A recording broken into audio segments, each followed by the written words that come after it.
Hi hello welcome back to my YouTube channel. ഇന്ന് ഞാൻ നിങ്ങളോട് UAE ഫ്രീലാൻസ് വിസയെക്കുറിച്ചാണ് പറഞ്ഞു തരുന്നത്.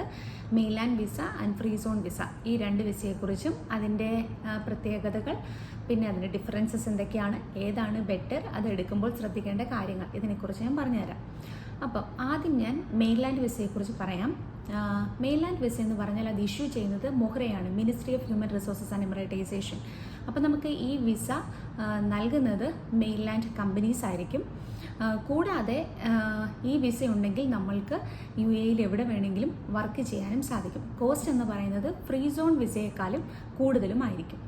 ഇനി ഫ്രീ സോൺ വിസ എന്ന് പറഞ്ഞു കഴിഞ്ഞാൽ അതിൻ്റെ അതോറിറ്റി ഫ്രീ സോൺ അതോറിറ്റി തന്നെയായിരിക്കും അത് ഇഷ്യൂ ചെയ്യുന്നത്. കൂടാതെ അത് സ്പോൺസർ ചെയ്യുന്നത് ഫ്രീ സോണിലെ കമ്പനീസ് ആയിരിക്കും.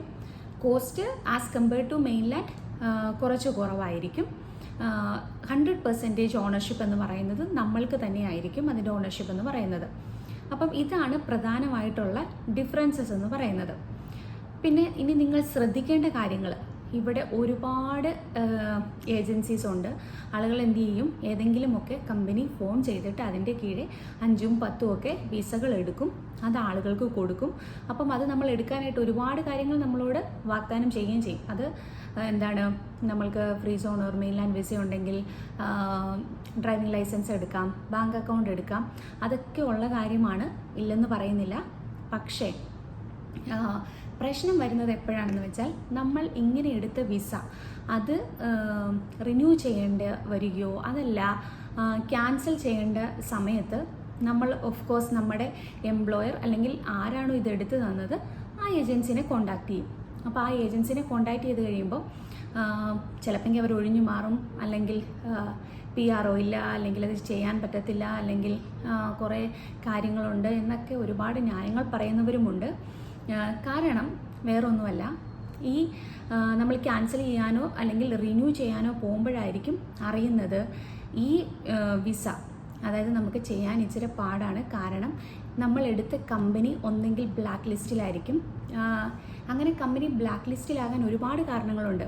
അതായത് എന്തെങ്കിലും ഫ്രോഡുലൻ്റ് ആയിട്ടുള്ള ആക്ടിവിറ്റീസ് ചെയ്യുക, അതല്ല ഒരുപാട് ലേബർ കംപ്ലയിൻറ്റ്സ് കിട്ടുക, അതല്ല ഇവർ ഇഷ്യൂ ചെയ്ത് ചെക്ക് ബൗൺസ് ആകുക, അങ്ങനെ തുടങ്ങിയ പല കാരണങ്ങളുണ്ട്. അതായത് അവരുടെ ട്രേഡ് ലൈസൻസ് റിന്യൂ ചെയ്തിട്ടില്ല എന്ന് തുടങ്ങിയ പല കാരണങ്ങൾ കൊണ്ടായിരിക്കും ഒരു കമ്പനി ബ്ലാക്ക് ലിസ്റ്റിൽ ലിസ്റ്റ് ചെയ്യപ്പെടുന്നത്.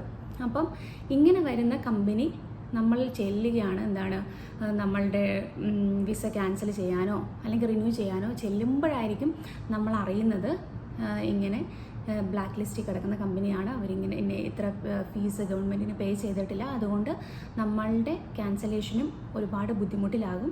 പിന്നെ എസ്പെഷ്യലി ഫ്രീ സോണിലൊക്കെ ആണെങ്കിലും റാസൽ കൈമ, ആയുഷ്മാൻ പോലുള്ള സ്ഥലങ്ങളിൽ നമ്മൾ നേരിട്ട് ആ അതോറിറ്റിയിൽ പ്രസൻ്റായി റിക്വസ്റ്റ് ലെറ്ററൊക്കെ എഴുതി കൊടുത്ത്, അങ്ങനെ അതിന് എക്സ്ട്രാ ചാർജസും ഉണ്ടാകും, അതെല്ലാം കൊടുത്തായിരിക്കും ക്യാൻസൽ ചെയ്യേണ്ടി വരികയും ചെയ്യുന്നത്.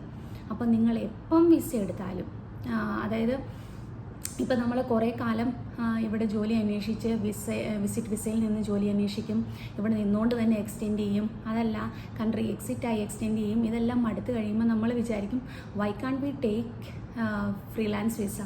അങ്ങനെ വിചാരിച്ചാണ് ആളുകൾ എന്താണ്, ബിക്കോസ് നമ്മളത് എടുത്തു കഴിഞ്ഞാൽ ടെൻഷൻ ഫ്രീ ആയിട്ട് നമുക്ക് ജോലി നോക്കാം, നമുക്ക് ഇഷ്ടമുള്ള അല്ലെങ്കിൽ നമുക്ക് ആപ്റ്റായ ഒരു ജോലി ഓഫർ വരുമ്പോൾ നമുക്ക് ആ ജോബിൽ കയറാം എന്നൊക്കെ വിചാരിച്ച് നമ്മൾ ഫ്രീലാൻസ് വിസ എടുക്കും.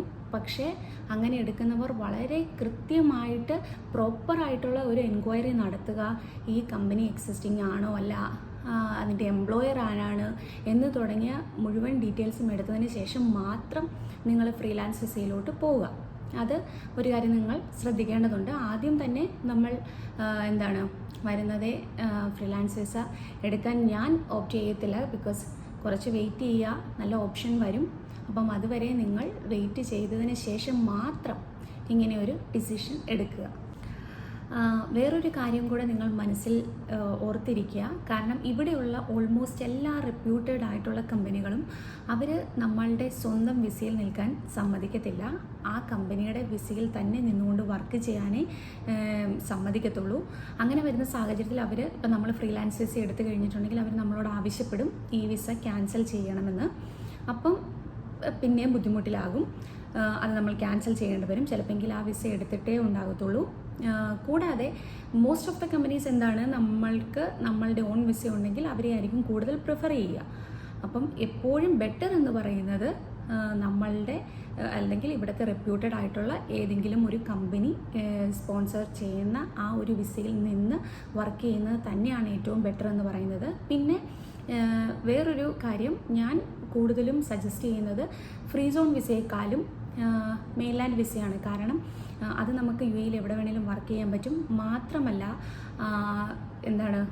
വർക്ക് പെർമിറ്റ്, ലേബർ കാർഡ് അതിലേക്ക് അടിക്കാനും പറ്റും. പക്ഷേ ഈ ഫ്രീ സോൺ എടുത്തു കഴിഞ്ഞാൽ 100% ഓണർഷിപ്പ് നിങ്ങൾക്ക് ഉണ്ടാവും എന്നൊക്കെ പറഞ്ഞായിരിക്കും എടുപ്പിക്കുന്നത്. പക്ഷേ അങ്ങനെ വരുന്ന സാഹചര്യത്തിൽ ആർക്കും, ഒരു കമ്പനിക്കും നമ്മളുടെ ആ വിസയുടെ മുകളിൽ ലേബർ കാർഡ് ഇഷ്യൂ ചെയ്യാൻ സാധിക്കത്തില്ല. അതുകൊണ്ട് തന്നെ കോസ്റ്റ് ഇച്ചിരി കൂടുതലാണ്. ഓഫ് കോഴ്സ് ഫ്രീ സോൺ വിസയ്ക്ക് 7,500 ദിർഹം തൊട്ട് മുകളിലോട്ടാണ് പല ഏജൻസിയും പല രീതിയിലാണ് ചാർജ് ചെയ്യുന്നത്. അപ്പം പൈസ ഇച്ചിരി കൂടിയാൽ തന്നെ എപ്പോഴും മെയിൻലാൻഡ് വിസയായിരിക്കും കൂടുതൽ ബെറ്റർ.